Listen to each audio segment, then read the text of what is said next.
Hi, I'm Wayne Tuttle, and welcome to Chasing Legends.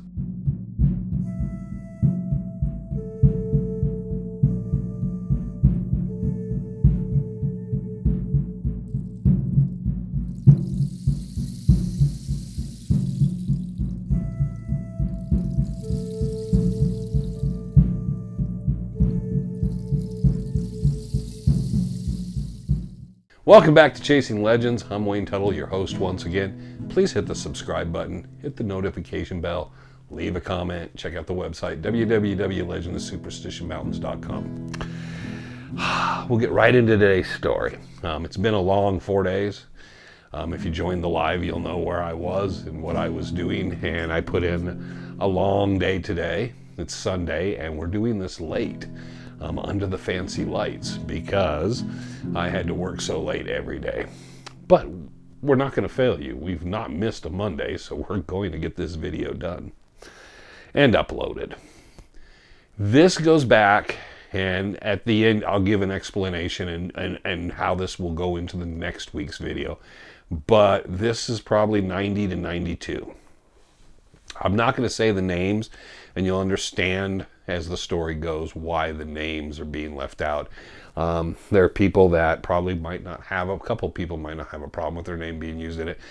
A few of these people I've mentioned in other videos, but I'm not collectively going to touch on some of this. And I think everybody will understand the reason why.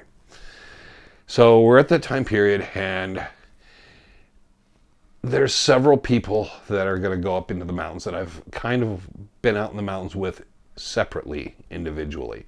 And there's a collective group going in, and it was 7 people, and they were looking for people to join into the group. And I was asked, hey, we're going to go up to Peters Mesa. And we're going to go in through Tortilla, and we're going to go up into Peters Mesa. Would you be interested? We're going to be out there 3, 4, 5 days. We're not going to be packing a lot of stuff in. It'll be everybody's carrying a fair load of their gear plus the group gear, and we're going to set up camp and have a base camp. And I thought, I wasn't a big Peters Mesa guy at that time. I hadn't spent a lot of time up there, so it sounded like an interesting trip because I knew some of the people going. But I wasn't a Peters Mesa guy. This is after the Crazy Jake era, in that time period. Not the late 90s, early 2000s. Then it kind of blew up again, and everybody was like, oh no, Peters Mesa. But I wanted to kind of explore, and so I kind of wanted to know the details, what was the trip entailing, because if some guy got a map or some guy has some super secret directions. It was like, no, they wanted to get a group together. They wanted to go up, set up a base camp, and people would pair off, and they would have a topo map, and everywhere they went, they would mark where they kind of went, what area they were. They'd be given an area to work in, and they would have to kind of note anything they found, prospects, any old camps, things on these maps. I thought that was kind of a cool idea. So we're going to be 3 pairs in a different area, and then one person's going to be at base camp. Each time we're up there each day, there'll be one person stays at the base camp, and they're going to be the person that cooks and prepares the food. And kind of sounded like a pretty decent deal, so I thought, you know what, I'm in. And I was glad I was in initially because it sounded like they had planned this out really well. We went in, and it was a Wednesday or Thursday. We went in through Tortilla. The idea was to get there that afternoon, so everybody would have the time off and we were going to go in. But we went into Tortilla, and then we were going to set up and have a camp there, and then leave in the morning. So there was none of this drive, meet early in the morning, you're tired, and then you got to walk in. So we're going to get up the next morning, have a breakfast, and then gear up and go. And we, the night before, kind of discuss. One of the guys I didn't know, there was 5 people I kind of knew, and there was 2 people that associated with the others that I didn't really know. One of them had his wife come out with 2 younger kids. It was a boy and a girl. They were probably 7, 8, 9. And they had somehow brought in this really bad looking tent trailer, and they were going to stay there and watch the vehicles and sit down there in case there was any emergency, any problem. They would be part of that relay station. So I kept thinking, man, this is a pretty good idea. So that night we divvied up. whatever food was going to be cooked, because everybody was they were going to have the breakfast and the dinners. It was going to be really basically chili, stew, that kind of thing. But everybody would carry one of the meals, one of the big cans of chili or this or that. So everybody split that, and then the water, and you carried basically what your water supply would be. And I thought, wow, this is pretty well organized, how we're doing this. The next morning we got up, everybody's in a good mood, you're kind of refreshed, stretch out, and we head in. And I'm thinking, this is kind of nice. You don't have the stiff, I've been driving all morning, I had to get up at 4 in the morning to get out here. You just kind of get up, eat something, kind of get yourself rolling and head in. We went in. I wasn't getting to know everybody really well. Kind of knew them by name and kind of their association. I was young at that point, so I was kind of trying to fit in. There was one guy who was probably about my age, in mid-late 20s. Everybody else was a little bit older than us, probably in their early 30s. We got up, we set the base camp, and the first day the plan was everybody kind of just look over the area. So we got our maps. We had a map by the base camp, and then everybody is kind of split out. One guy sat there preparing the fire and stuff. And they had one other thing. There was a shotgun in the camp. And the shotgun primary's use was that when it was getting later, I don't know, 3, 4 o'clock, they would fire off the shotgun. And it would be 2 booms, and you would hear both. It was a double barrel shotgun, and when you would hear both barrels go off, you knew it was time to come back to camp. If you heard just one barrel, that meant you heard one and you never heard the other. There was a problem and to get back to camp. So 2 meant it's time to come in for dinner. That was kind of, at my age then, and even still now, I would look at it, I thought, wow, they put some thought into this. So we worked around camp. Now for camping purposes, I didn't want to haul a lot of gear in. So I brought in this tarp. It was a very lightweight tarp, and it was a plastic tarp. And I brought it in, and what I did was made like a triangle out of it and ran a line between 2 trees to hold the center up. And I had that set up, and then kind of, where the eye loops are, kind of tied those together. And I figured that's as good as I need. It was supposed to be nice weather out. I'd looked at the Phoenix Gazette, which we got the Gazette. We were not a Republic family. We were the Gazette people, afternoon paper. So I set this thing up. The weather's really nice. I figure I get airflow through there. What else could I want? First night went really well. First morning went well. I never was approached to be a cook, which is a good thing. Definitely back then I was not a cook. And so we got up, got it together. I got paired off with a guy I kind of knew, which was good. And our area was Pistol Canyon. And we were supposed to go up into there and kind of zigzag around and look up and down and look through stuff, note anything we found. And I'd never really been in that area. We didn't go all the way down into the canyon, but we were supposed to go out that area and kind of work around that area and work down. And a lot of scrubby, a lot of nasty cat claw, a lot of stuff back in there.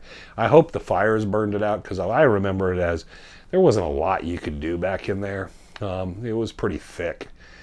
And a lot of rock, but it wasn't a happy trip, but it was kind of neat because I'd never really been there. And so I kind of went out and was checking it out from that vantage point. We never heard the shotgun.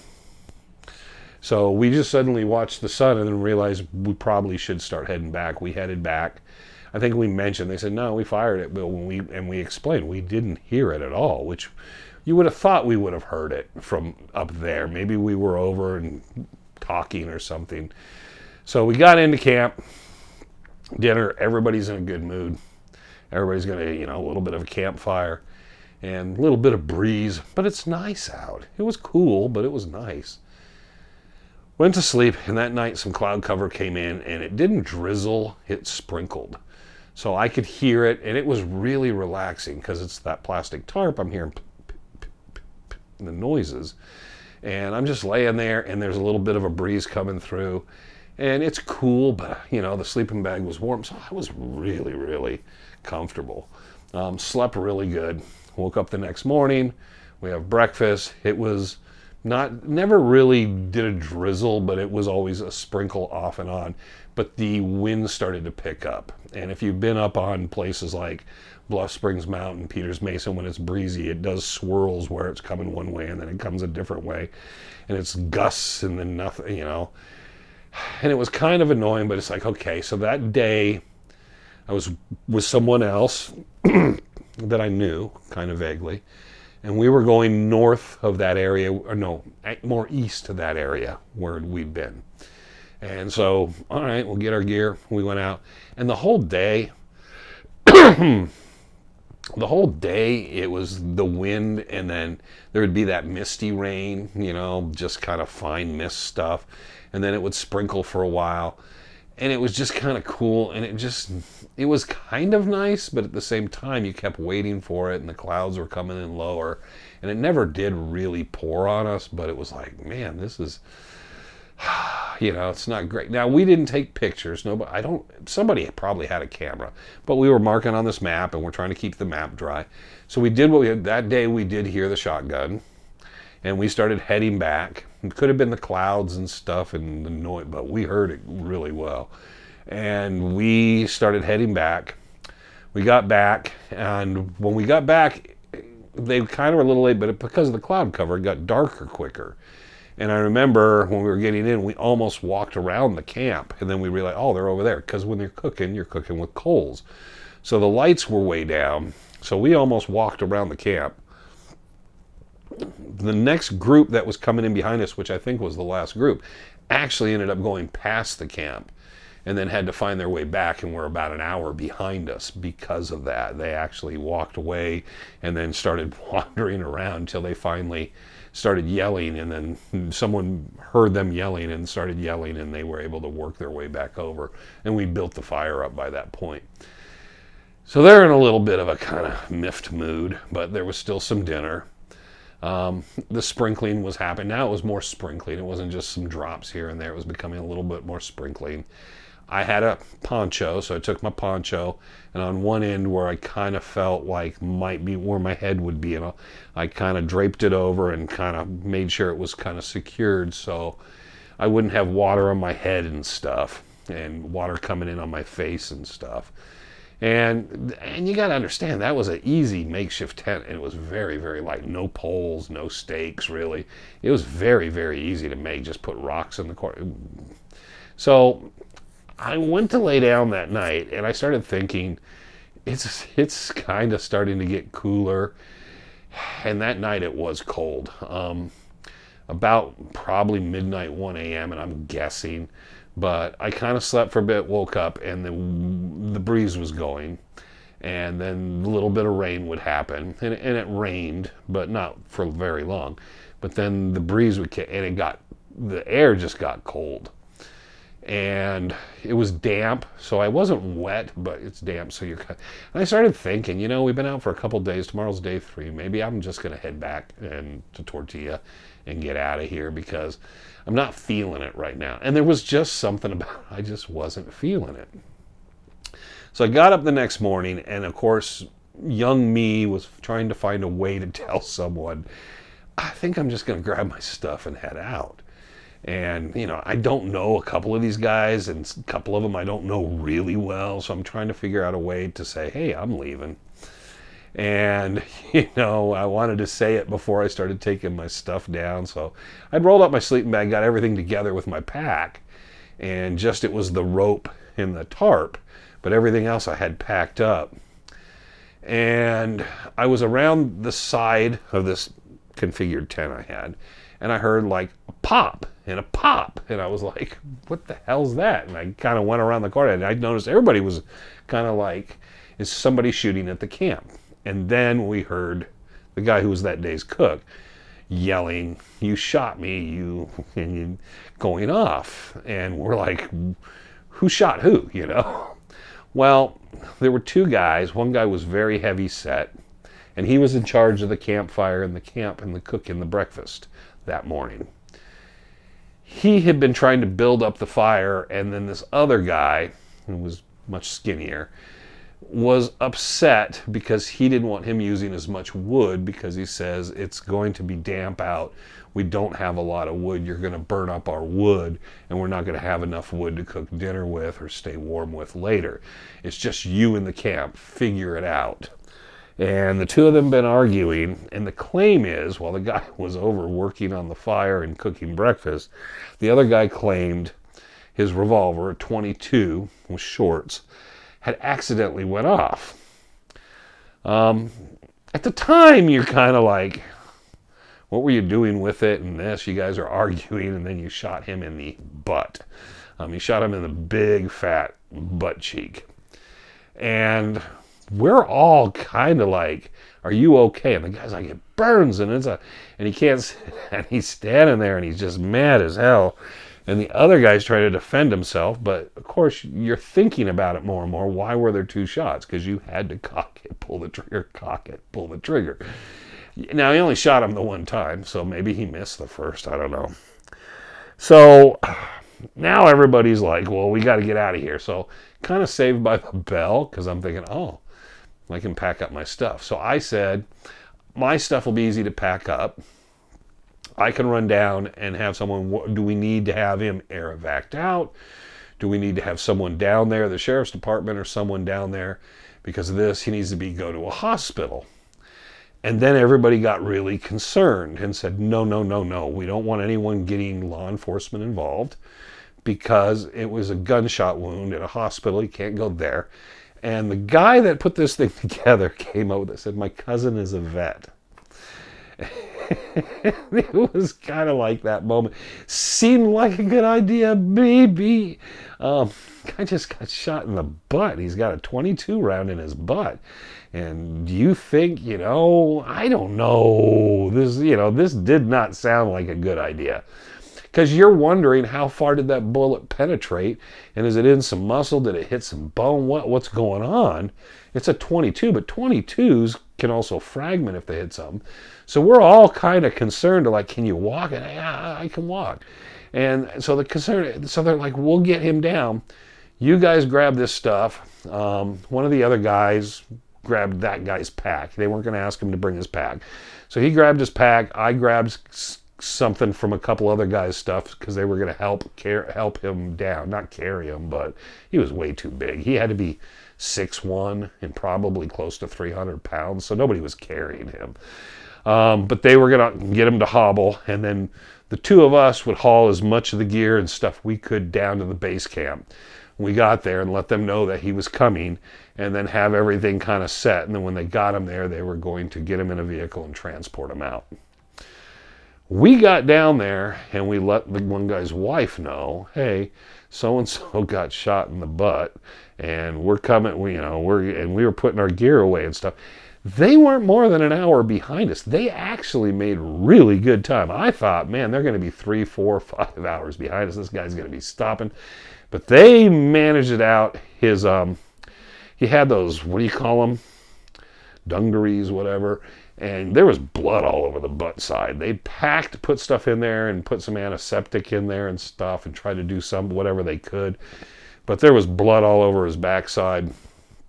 It was bleeding. We were like, man, he's bleeding really, And they put him in a vehicle and they took off, man. They weren't there. They were taking him to the vet. And, I hung around for 5 minutes after that and I was like, this is such a bad idea. And I didn't witness it, but I'm kind of aware of it. And the one of the guys I knew better than the rest, I turned to him and I said, I'm out of here. You want to get going? Because let's follow each other and get out of here. He's like, yeah. So we hightailed it out. That was when, driving home that day, I thought maybe I need to quit going in the mountains with people I kind of know and this and that. I don't have the friends I used to go and make trips with. Maybe I need to quit associating with these people. Maybe it's time. I don't mind going in by myself. Maybe that's what the path I need to take, because I'm not going to have to deal with this stuff. That seems so well organized, and it just completely became a catastrophe. The mood, you could feel that night and into the next day. Everything changed. So I thought, I'm done with this. So once I got home, I was like, you know what? And I remember telling my dad about it, and he's like, what were you thinking? None of those guys seemed like bad guys. So I never spoke to really anybody again. I quit contacting those people. It was probably 2002, 2003 before I really started to kind of got lonely when I go up in the mountains and go do stuff sometimes. I hunted alone. I went out in the superstitions for the most part alone.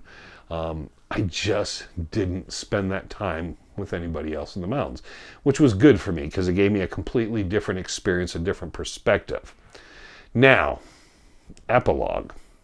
And it explains why I spent a 10, 12-year period in the mountains pretty much by myself till I started going out with Randy Wright. Because at the time Randy Wright met me, I hadn't been, Randy was really surprised. I didn't really associate with anybody. I hadn't associated, and I even let him know I haven't associated with any of these guys, even the people I might have known.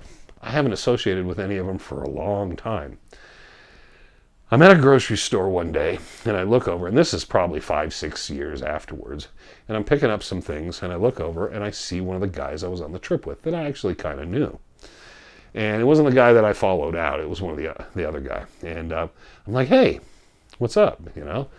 So, and I didn't, it was like, we're not talking the mountains. I mean, we're talking and all.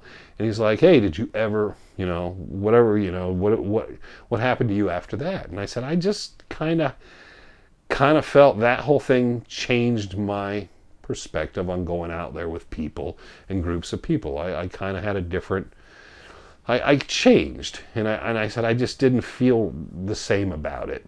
And a lot changed in my life at that time. Even people that knew me, and if people that watched this knew me back in the 80s, would say there was a time in the 90s that I just kind of went off and was in my own world and did my own thing. Nobody heard as much from me.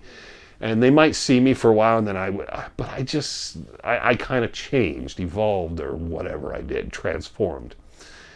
So we're talking, and he goes, yeah, I went out one more time with them. And I'm like, what were you thinking? And he said, well, it seemed so well organized, I figured it was just a one-time thing. And I'm like, well, I said, what happened to the one guy? And he said, well, I did hear about that. They did take him to the guy's cousin or whatever, who was a vet. The vet removed the bullet. But the guy that shot him, he ended up going to prison for shooting someone else. Unrelated, nothing to do with the superstitions, but like a year later, he ended up shooting someone. Didn't kill him, but shot someone and went for, aggravated assault or whatever, attempted murder, and went to prison for it for 6, 7 years. And I'm like, man, that's crazy. Because he didn't seem like that kind of guy that just ran. I guess he did shoot one guy in the butt.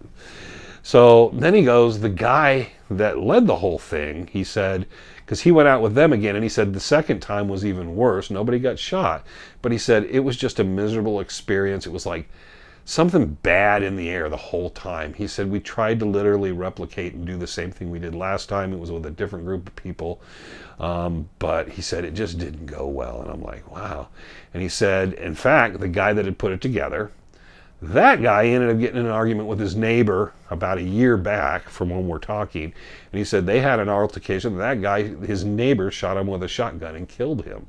And I'm like, what the hell? So it was like all this weird violence. And he was telling me it was like all this violence and something weird with all that.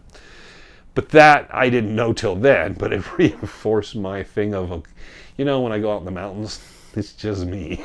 Because I don't need all this baggage or other people's whatever baggage with me. But that's the story of Peter's Mesa. It was a kind of a weird time, but it also was a story. I always wanted to tell it, and I don't know where all these guys are.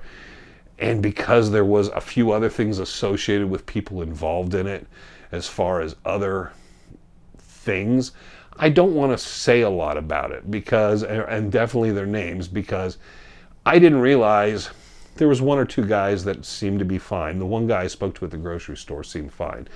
But there was a lot of bad people there, and I didn't realize it. And I found out after the fact, really, I was with the wrong group of people in the mountains. Not that they didn't know what they were doing and stuff, but they weren't the kind of people I should have been back out there in the mountains with. So there's the story for this week. I hope you enjoyed it. Rendezvous, October 25th, 26th, 27th. If you're one of those guys, I hope if you survived all that. Hope you remember this well, but I didn't use any names. Protect the identities of those not proven guilty or innocent till proven guilty in all this. More power to the guy, the big fat dude that made it out of there with a bullet in his butt, because that was remarkable. But that all being said and done, have a great rest of the week. See everybody on the live. See everybody in the Chasing Legends next week. But until then, always remember, I'm Wayne Tuttle. You're not.